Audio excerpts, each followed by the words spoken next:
চলো আজকে তোমাদের মানুষ আঁকাটা শিখিয়ে দিই। প্রথমে ড্রয়িংটা ফাস্ট করছি, কালারিংটা স্লো করব। ঠিক আছে? প্রথমে রাফ স্কেচ করবে, সবাইকে বলে বলে ক্লান্ত। রাফ গেস্টারটা কিভাবে দাঁড়িয়ে আছে, স্ট্যান্ডিং পজিশনটা। তারপর আমি স্লো করে দিলাম। এবার তোমরা আস্তে আস্তে দেখে নাও। আস্তে আস্তে তোমরা ডিটেলটা করে নেবে। একটা ডার্ক পেন্সিল দিয়ে করে প্রথম দিকে আমি সব শিখিয়ে দেবো কি করতে হবে। আস্তে আস্তে লক্ষ্য করো। ঠিক আছে? মানুষের পশ্চারটা, স্ট্রোক গুলো আমি এটা সবার জন্য করছি, একদম অ্যাডভান্স নয়। যারা ওয়াটার কালারের শুরুর দিকে মানুষ আঁকতে ভয় পাও, তারা কি করবে অ্যাকচুয়ালি সেটাই দেখাচ্ছি। কিভাবে কতটা ড্রয়িং করবে, কতটা ডার্ক করবে, কি করলে ভালো হবে সেটা দেখাচ্ছি। প্রথমে আমি পেন্সিলে যে রাফ লাইন গুলো দিয়েছিলাম তাকে সেটাকে দেখে দেখে তোমরা করে নাও হালকা করে। আমি যে ধরনের ছবি আঁকি তাতে করে মানুষের একদম হাই ডিটেলিং কিন্তু থাকে না, আর আমার প্রয়োজনে পড়ে না। কিন্তু তবুও আমি এখানে একটুখানি ধুতি কাপড়ের ভাঁজগুলো একটু দেখিয়ে দেবো, যাতে করে তোমরা যারা চাও একটু রিয়েলিস্টিক রিয়েলিস্টিক টাইপের কাজ করতে তারা করতে পারো। এখানে পাটা করলাম, একটু বাদে আমি এটাকে উপরে তুলে দেবো, কোনো চিন্তা নেই। আমি একটুখানি নিচে থেকে শুরু করেছিলাম। এই ড্রয়িংটা করার পরে যেটা মাঝে হবে মনে করে ইরেজ করে নেবে পুরোটা। ওয়াটার কালারে যেহেতু করবে, যেন ডার্ক লাইন মনে ভালো করে ইরেজ করে নেবে, সুন্দর করে পরিষ্কার করে ইরেজ করবে। যেটুকু তোমার দেখার দরকার সেটুকু দেখা গেলেই হবে। হ্যাঁ, সুন্দর করে মুছে নেবে। এটা কিন্তু খুব ইম্পর্টেন্ট। সবার অনেকে ডার্ক লাইনের ওপরেই জল রং করা শুরু করে দেয়। তাই আমার সাজেশন, প্রথমেই জল রং ওইভাবে করবে না। এইবার স্কিন টোন তোমার যেরকম পছন্দ। এখানে আমি বার্ন সাইনা দিচ্ছি।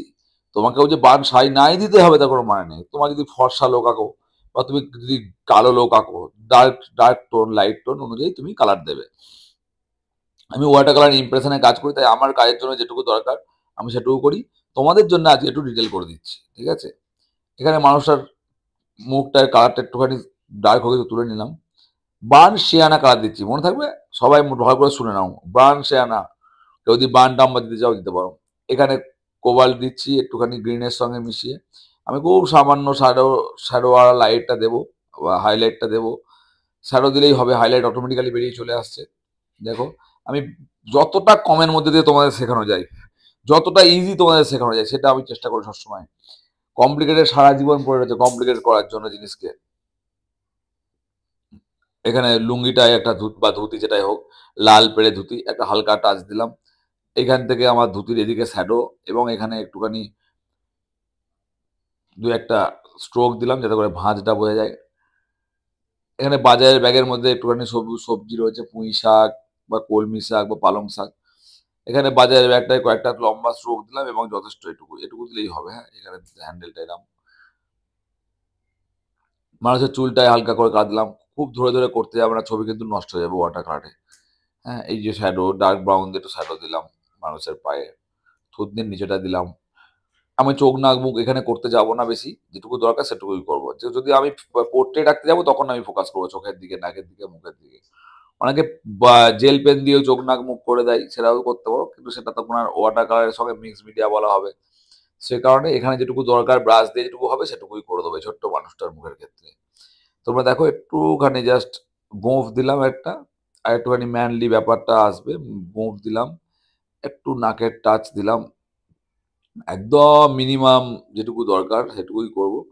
একটা মানুষ বাজার থেকে তুলে নিয়ে আসছে বা দাঁড়িয়ে আছে, সেটা করার জন্য যদি এখন আমি লাল মানে ডিটেলিং এ চলে যাই তাহলে তো আমার দরকার, কারণ আমার এখন এই লোকটা বাজারের ভিড়ের মধ্যে দাঁড়িয়ে থাকবে। হ্যাঁ, যদি এই লোকটা খুব ইম্পর্টেন্ট একটা ক্যারেক্টার দেখা যাচ্ছে, ক্লোজ আপ নিচ্ছে, তখন করবে, অবশ্যই ডার্ক করবে, অবশ্যই ডিটেল করবে। আমি ঠিক ততটাই করছি যতটা আমার দরকার। এখানে নাকের জন্য সারো দিলাম। ধৈর্য ধরে দেখো, যারা ধৈর্য নেই তারা দেখো না। তারা যাদের ভালো লাগছে তারা লাইক করো, সাবস্ক্রাইব করো চ্যানেলটা, আর সবাইকে বলো এই চ্যানেলে আসতে। থ্যাংক ইউ সো মাচ তোমাদের সাপোর্টের জন্য। অনেক অনেক ধন্যবাদ।